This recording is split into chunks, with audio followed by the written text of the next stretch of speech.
Hey everybody, so I'm in the Channel Islands, which is in the town of Oxnard, right next to Port Hueneme.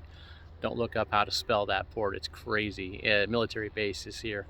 Anyways, just a little update on the harbor. We switched harbors. We switched marinas, same harbor, excuse my English. We switched marinas, we're in the same harbor, but wow, just being on the other side of Oxnard Harbor makes a huge amount of difference.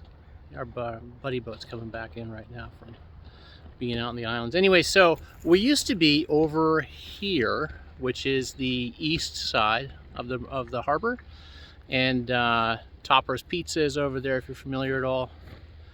Lots of debris from the farmers' fields, and lots of debris from construction on that bridge that they've been doing for several months. The farmers' fields is pretty much all the time. Now we've switched across the harbor. We're on the west side, and we're gone for about a month between visits to our boat. We come down, we wash it, and every half a year we wax it. Anyways, they're working on unfurling a mast or a rigging, so it's pretty loud. Anyways, the difference is really night and day. We come back, it's just got the normal, sun damage, and not sun damage so much as the bird droppings, etc., and a little bit of dust from the air. When the dew sets, it drops a lot of dust with the dew setting. But the difference is, like I said, night and day, because it's so clean versus on the east side of the harbor, it's so dirty.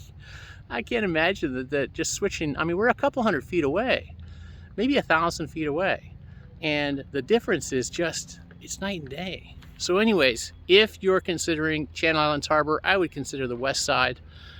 Can't speak so much about going out towards the mouth. We've never had a slip down that way. That's towards the Pacific. But I have to imagine it's better. And anyways, happy boating. Take care all. Talk to you next time.